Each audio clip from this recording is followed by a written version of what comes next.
Les gars, troisième match de cette Coupe du Monde. Match nul entre le Canada et la Bosnie. Et franchement, la Bosnie s'en tire très très bien. En vrai de vrai, le Canada il méritait de gagner. Pourtant, c'est la Bosnie qui a ouvert le score sur corner dès la 20e minute. Mais en deuxième mi-temps, le Canada a commencé à accélérer, à combiner et ça jouait beaucoup mieux. Carrément, la Bosnie, ils ont sauvé 2 buts sur leur ligne. Et ça n'aura pas suffi. Le Canada qui a égalisé avec un superbe but, les gars, allez le voir. Le contrôle du buteur, il est incroyable. Il fait un contrôle orienté en l'air, façon en même temps il protège. Il laisse le défenseur dans son dos. Après, il met entre guillemets une demi-volée. Franchement, magnifique. Le Canada, ils m'ont fait une bonne impression en deuxième mi-temps. Franchement, je m'attendais pas à ça de leur part. Après, la Bosnie, ils ont beaucoup trop reculé. Mais le Canada, il y avait des petites combinaisons, tout ça. Non, en vrai, le Canada, il méritait une victoire aujourd'hui. En plus, dans un stade à domicile qui était en feu. Voilà, il y avait de l'ambiance, c'était pas mal. Et on peut voir, par exemple, ça, c'est les statistiques de la deuxième mi-temps. Et il n'y avait qu'une équipe sur le terrain.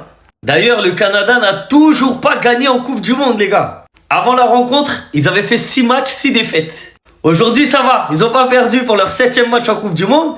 Ils ont réussi à prendre un point. Ils ont fait un match nul. Donc en 7 matchs, ils ont 6 défaites et un nul. Mais ils n'ont toujours pas gagné. Mais là, la Coupe du Monde, elle est chez eux. Peut-être qu'ils vont réussir à aller chercher une victoire quand même pour leurs supporters. Mais c'est pour vous montrer quand même que c'est une équipe qui est assez récente. Ils ont que 7 matchs en Coupe du Monde dans toute l'histoire. Et c'est pour ça, quand je vois comment ils ont joué aujourd'hui, franchement, ils méritaient de gagner. Mais dans le foot, c'est pas celui qui domine qui gagne forcément. Et aujourd'hui, ça s'est fini en match nul. Je sais pas comment vous expliquer ça, mais le Canada, il méritait pas plus. Je sais que vous allez me dire qu'ils ont dominé tout le match.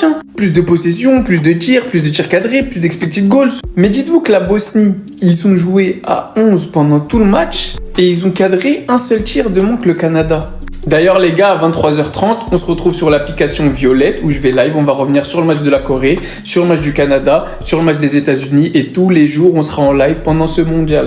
Donc venez rejoindre la team, le lien il est en bio. Bon, malheureusement, cet homme il en est responsable. Et on a vu tout de suite la différence. Dès qu'Ali Ahmed il est rentré, dès que Kyle Larin il est rentré, derrière ça fait but. Célébration, parlez pas avec moi, je suis trop une grosse resta, c'est moi qui sauve le Canada. Non, il a raison. Il a raison. Parce qu'au Canada, dans cette équipe de sprinters qui devrait s'inscrire aux Jeux Olympiques, il n'y a que lui qui est capable de faire un contrôle passe, un contrôle frappe, j'ai l'impression finalement.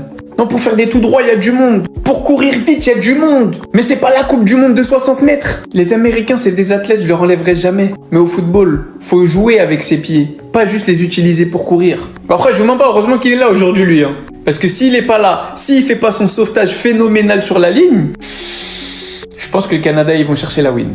Maintenant, voilà, faut pas être étonné que le Canada n'ait toujours pas remporté un seul match au mondial. Je l'ai toujours dit, je l'ai toujours pensé et je le répète, le Canada est une équipe d'athlètes. C'est une équipe américaine. Ils jouent au soccer. Nous, on joue au foot.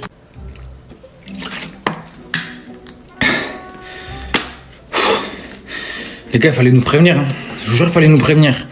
Non, parce que nous, on nous dit Coupe du Monde. Bien sûr qu'on est hype. Bien sûr qu'on est préparé. Mais là, en fait, jusqu'à samedi, ça va être dur. C'est déjà très long. Parce que là, les matchs... Préparez la serviette un petit peu mouillée, mouillez-vous la nuque, prenez une bouteille d'eau, c'est important.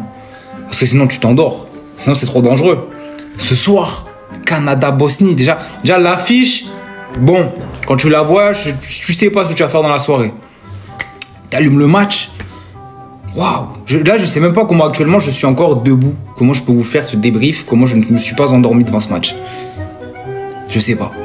Et à Afrique du Sud, Mexique, c'est pareil, Il n'y a que le match de la Corée, apparemment c'était pas mal. Moi, 4 heures, je dormais, je vous avoue. Et pour le moment, là, ce début de Coupe du Monde, les 2 matchs que j'ai vus, waouh. C'est pour ça, il faut attendre samedi, il faut attendre le Maroc-Brésil, et après, ça va partir. Mais de toute façon, on savait que voilà, Coupe du Monde avec 48 équipes, ça fait plus de matchs, ok, c'est cool. Mais du coup, ça donne des matchs comme ça où c'est dur. C'est très dur. Donc vraiment, quand vous regardez les matchs, surtout ce genre d'affiches, serviette, mouillée, vous mouillez la nuque, c'est important. Petite bouteille d'eau, et voilà. Faites attention à vous. Et si jamais vous sentez que vous commencez à vous endormir, au pire, allez dormir. Je pense que vous ne ratez rien.